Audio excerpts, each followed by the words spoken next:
Hello guys, नमस्कार। मैं अपने यूट्यूब चैनल में स्वागत करता हूं, देसी पढ़ाई चैनल में। आज मैं आपके लिए लेके आया हूं एक डिफरेंट कॉन्सेप्ट जो है वाच्य। ठीक है। मैं आपको ऐसा बताऊंगा कि जिससे आप कोई भी एग्ज़ाम क्रैक कर सकते हैं। ठीक है। बिल्कुल डिफरेंट मेथड है, पर आपको अच्छा लगेगा। ठीक है। मैं वीडियो स्टार्ट करता हूं। पहले की मैं बता दूं ये वाच्य होता क्या है, उससे पहले आप जान लें कि वाच्य का शाब्दिक अर्थ क्या है। ये देखिए, मैंने बता रखा है। इसका शाब्दिक अर्थ है बोलने योग्य, यानी या जो बोलने का विषय हो, यानी कि कोई विषय हो जिस पर हम बोले, उसको कहते हैं वाच्य, यानी बोलने योग्य। ठीक है। अब इसकी परिभाषा देख लीजिए। परिभाषा है क्रिया के जिस रूप से हमें यह पता चले कि मुख्य रूप कर्ता है, कर्म है अथवा भाव है, उसे वाच्य कहते हैं। ठीक है। तो वाक्य का जो क्रिया है उसके इस रूप से हमें पता चले कि उसका मुख्य रूप, यानी उसमें प्रधानता है उस मुख्य रूप की, कर्ता की, कर्म की, भाव की, उसे हम वाच्य कहते हैं। ठीक है।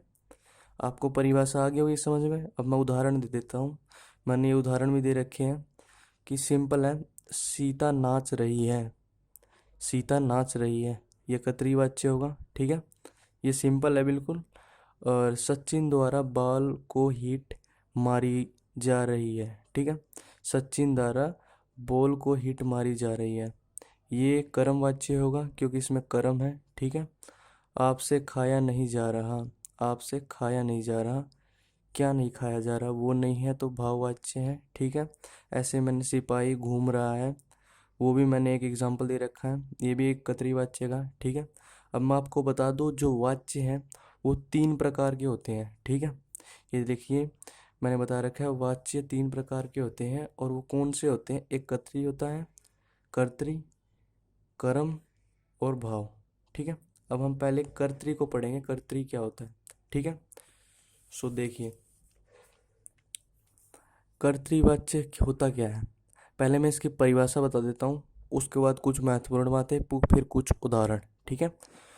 तो कर्तृवाच्य वो वाच्य होता है जिससे हमें पता चले कि वाक्य में कर्ता की प्रधानता, कर्ता की प्रधानता हो, उसे हम कर्तृवाच्य कहते हैं। जैसे राम खेल रहा है। ठीक है। तो राम खेल रहा है, इसमें कर्ता कौन है? राम है। ठीक है। तो उसमें प्रधानता राम की है, तो इस वाक्य को हम कर्तृवाच्य कहेंगे। ठीक है। महत्वपूर्ण बात देख लीजिए, ये बहुत ज़रूरी है, मैंने एक डिफरेंट कॉन्सेप्ट में बता रखा है। ये वाक्य सकर्मक और अकर्मक हो सकते हैं, यानी आपको देखना है कि ये वाक्य हमेशा सकर्मक भी हो सकते हैं और अकर्मक भी हो सकते हैं, यानी इसमें कर्म भी होगा और कर्म नहीं भी होगा। ठीक है। ये वाक्य साधारण होते हैं, यानी ये सिंपल होते हैं, इसमें किसी भी प्रकार का किसी धातु का प्रयोग नहीं होगा, ना ही जा ना ही के द्वारा। ठीक है। हाँ, तो अब मैं उदाहरण बता देता हूँ आपको। ये उदाहरण भी दे रखे हैं मैंने। नृतक नाचना आरंभ करेगा, यानी नृतक, यानी नृतक है इसमें कर्ता। ठीक है। तो कर्ता की प्रधानता दिख रही है इस वाक्य में, सो ये वाक्य हमारा कर्तृवाच्य होगा। ठीक है। ऐसे मैंने ये चार और भी दे रखे हैं, वो देखिए। हम वहाँ नहीं रहेंगे। हम, यानी हमारी प्रधानता है इसमें कि हम वहाँ नहीं रहना चाहते। ठीक है। अब हम थर्ड पे आते हैं। मैं इस गर्मी में सो नहीं सकती। मैं इस गर्मी में सो नहीं सकती। ठीक है। मेरी इसमें प्रधानता आ रही है कि मैं गर्मी में नहीं सो सकती। ठीक है। इसमें कर्म है। ठीक है। और आओ अब चलें, ये भी एक कर्तृवाच्य है। ठीक है। अब हम फिफ्थ पे आते हैं। चिड़िया घोंसले में सोती है। चिड़िया घोंसले में सोती है, कहाँ सोती है? घोंसले में। कर्म वाच्य, इसमें कर्म है। मैंने बताया है कि सकर्मक अकर्मक दोनों तरह के हो सकते हैं कर्तृवाच्य। ठीक है। अब हम आते हैं कर्मवाच्य पे। ठीक है। कर्मवाच्य होता क्या है, पहले परिभाषा बताता हूँ मैं आपको। क्रिया के जिस रूप से हमें पता चले कि वाक्य में कर्म की प्रधानता हो, यानी इसमें प्रधानता कर्म की हो, यानी पूरा का पूरा जो प्रधान होगा वो कर्म होगा इसमें। ठीक है। कैसे होगा वो मैं बताऊंगा, पहले महत्वपूर्ण बातें देख लें आप। ठीक है। महत्वपूर्ण बातें देखिए, इसमें क्या है, ये वाक्य हमेशा सकर्मक होते हैं, यानी इन वाक्यों में हमेशा कर्म रहेगा ही। ठीक है। सो अब मैं सेकंड पॉइंट पे आता हूँ। इन वाक्य में जा धातु का प्रयोग होता है। जा धातु का प्रयोग कैसे होता है? अब जैसे मेरे द्वारा खाना खाया जा रहा है, यानी जा रहा है, ये जा धातु का प्रयोग हो रहा है, तो उसको हम कर्म वाच्य कहेंगे। ठीक है। एक और बात कि जैसे मैंने आपको बताया मेरे द्वारा, तो इसमें द्वारा लग रहा है, द्वारा लगे या से लगे या के द्वारा या से द्वारा, ठीक है, वे वाक्य कर्म वाच्य होंगे जब उसमें कर्म होगा। ठीक है। अब हमने ये महत्वपूर्ण बातें देख ली कर्म की। अब हम आते हैं इसके उदाहरण पे। ठीक है। उदाहरण देखिए, उदाहरण क्या है? हमसे बाजार जाया जाता है, यानी हमसे कहाँ जाया जाता है? बाजार। सो इसमें कर्म है। गणेश से पेन से लिखा जाता है। गणेश से किससे लिखा जाता है? पेन से। सो गणेश करता है और पेन कर्म है। ठीक है। सो ये कर्मवाच्य होगा। ऐसे मैंने तीन और दे रखे हैं। तुमसे फूल तोड़े जाएंगे। ठीक है। तुमसे फूल तोड़े जाएंगे, यानी तुमसे क्या तोड़े जाएंगे? फूल। ठीक है। और अगले में मैं मजदूर द्वारा वृक्ष काटे जाएंगे, यानी मजदूर है वो वृक्ष काटता है, काटे जा रहे हैं उसके द्वारा।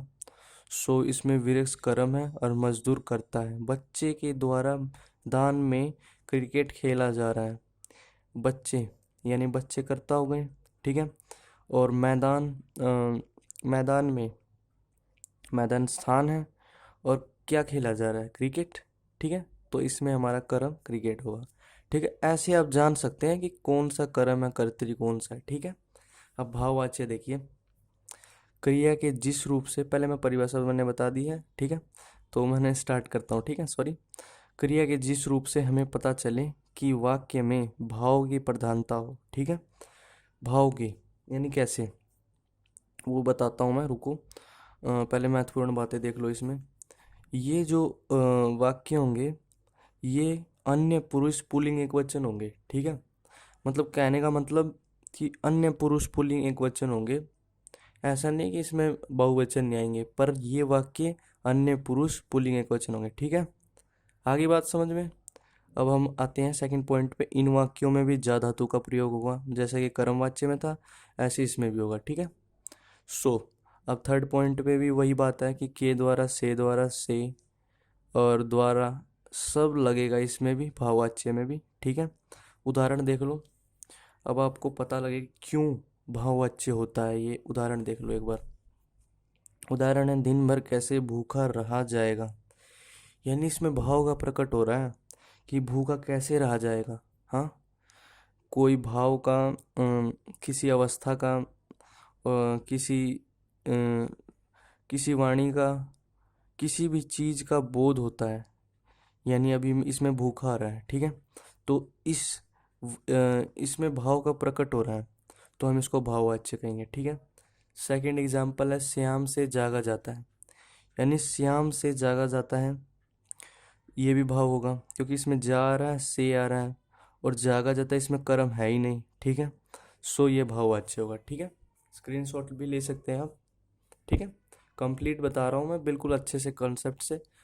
ठीक है। ये एक और एग्जाम्पल दे रखा है मैंने, पक्षियों द्वारा रात में सोया जाता है। ठीक है। अब इसमें क्या है, इसमें भाव प्रकट हो रहा है, पक्षियों द्वारा रात में सोया जाता है, भाव। अब पक्षियों द्वारा भी आ रहा है, जा भी आ रहा है, ये कर्म भी हो सकता है, भाव भी हो सकता है, पर रात में सोया जा रहा है। रात में सोया जा रहा है यानी बता रहे हैं कि रात में सो रहे हैं, पर इसमें ये तो नहीं बताया कहाँ सो रहे हैं कर्म तो नहीं है। सो ये हमारा भाववाच्य हुआ। ठीक है। ये देखिए, अब मैं कुछ महत्वपूर्ण वाक्य दे रखे हैं मैंने। ये सीबीएसई के बोर्ड के एग्ज़ाम में बहुत बार पूछे गए हैं। मैंने रिसर्च करके आपके लिए 6 एग्जाम्पल लेके आया हूँ, जो कि किसी भी एग्ज़ाम को आप क्रैक कर सकते हैं। अगर इसको आपने कर लिया तो आप कुछ भी कर सकते हैं। ठीक है। सो पहला क्वेश्चन है, आओ खेलें। ये सीबीएसई 2005 में पूछा गया है और भाववाच्य में बदलें, भाववाच्य में बदलना है। ठीक है। तो कैसे बदलेंगे, पहले आप कोशिश करो फिर मैं बताता हूँ आपको। ठीक है। आओ खेलें, ये क्या है? ठीक है, मैं बताता हूँ। ये है कर्तृवाच्य, ठीक है। अब हमें इसे भाव में बदलना है। कैसे बदलेंगे? हमें एक बात का याद रखना है कि हमें जा धातु का प्रयोग करना है और द्वारा लगाए ना लगाए पर जा धातु का प्रयोग करना है और जिसमें कर्म ना हो, ठीक है। सो क्या बनाऊंगा मैं इसका? ऐसे हो सकता है ये, आइए खेला जाए, ठीक है, सिंपल है। ऐसे ही क्वेश्चन, छोटे छोटे क्वेश्चन आपको एग्जाम में आते हैं, ठीक है। जो बहुत सारे एग्ज़ाम होते हैं, एंट्रेंस एग्ज़ाम, बहुत सारे एग्ज़ाम जेईस के। और सेकंड क्वेश्चन है आपके पास, अब घर चलें। ये 2006 में पूछ रखा है, भाववाच्य में बदलना हमें। अब घर चलें कैसे बदलेंगे वो देख लो। इसको कहेंगे हम, अब घर चला जाए, ठीक है, अब घर चला जाए। इसको ऐसे बदल सकते हैं, ठीक है। आगे की बात समझ में। अब हम आते हैं थर्ड पे। थर्ड क्या है हमारे पास? वह तो उठ भी नहीं सकती, ठीक है। 2016 में पूछा गया, सेट भी उतार रखा है मैंने एक भाववाच्य में, ठीक है। कैसे कैसे बदलेंगे इसको? क्वेश्चन देखो कि ये भी आपका कर्तरी था, मैंने बताया नहीं पर बता देता हूँ। आओ, वह उठ भी नहीं सकती, ठीक है। तो ये हमारा कर्तरी ही है, क्योंकि इसमें ना ही जा है ना ही द्वारा है, तो हमें इसे भाव में बदलना है। कैसे बदलेंगे वो देखो। से भी लगा सकते हैं, द्वारा भी लगा सकते हैं, तो मैं उससे लिख देता हूँ। उससे तो उठा भी नहीं जा सकता, उससे तो उठा भी नहीं जा सकता, ये बनेगा, ठीक है। फोर्थ क्वेश्चन पे आते हैं हम। फोर्थ क्या? उनके सामने किससे बोला जा सकेगा? उनके सामने किससे बोला जा सकेगा, ये क्वेश्चन बहुत मेन है, ठीक है। 2016 में पूछा गया सीबीएसई की तरफ से। कर्तृवाच्य में बदलना है और ये हमारा कर्मवाच्य में है, ठीक है। कर्म नहीं, कर्म नहीं है, भाववाच्य है। कर्तरी में बदलना है, ठीक है। कैसे बदलेंगे वो देखो। देखो, उनके उनके ऐसे ही रखना है हमें। हमें पता है कि यहाँ पे से आ रहा है, ठीक है। तो हमें से को हटा के और जे के हटा के कर्तरी में बदलना है। तो कैसे? ऐसे ही रखो, उनके सामने कौन बोल सकेगा, ठीक है। उनके सामने कौन बोल सकेगा, ये होगा हमारा फोर्थ। और फिफ्थ पे आते हैं। फिफ्थ क्वेश्चन हमारे पास, देखो, हमसे इतना भार भी नहीं सहा जाता। दिल्ली सीबीएसई 2016 में पूछा गया ये क्वेश्चन। कर्तरीवाच्य में बदलना है हमें इसे भी। सो इसमें से को हटाओ और जा को हटाओ, तभी बन सकता है कर्तरी में। तो कैसे करेंगे हम? इतना भार नहीं सह सकते, ये बन सकता है। हाँ गाइस, बन सकता है ना? ठीक है। सो ये हमारा कंप्लीट हो गया। अब हम आते हैं सिक्स क्वेश्चन पे। सिक्स क्वेश्चन है, तुम्हें यहाँ किसने भेजा है? तुम्हें यहाँ किसने भेजा है, तो कैसे बनेगा ये बनेगा, तुम्हें यहाँ किसने भेजा, ये कर्तरी है, ठीक है।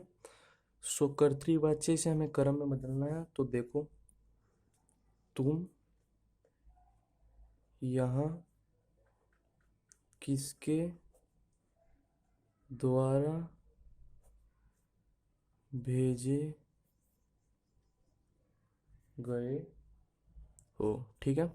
ये हमारे 6 के 6 एग्जाम्पल हो गए गाइस। ये बहुत ही मेन है, इसको करने की कोशिश करो। अगर आपने कर लिया तो बहुत अच्छी बात है, आपका कंसेप्ट बिल्कुल क्लियर है, ठीक है। गाइस, मैंने आपको पूरी वीडियो अच्छे से समझा दी है।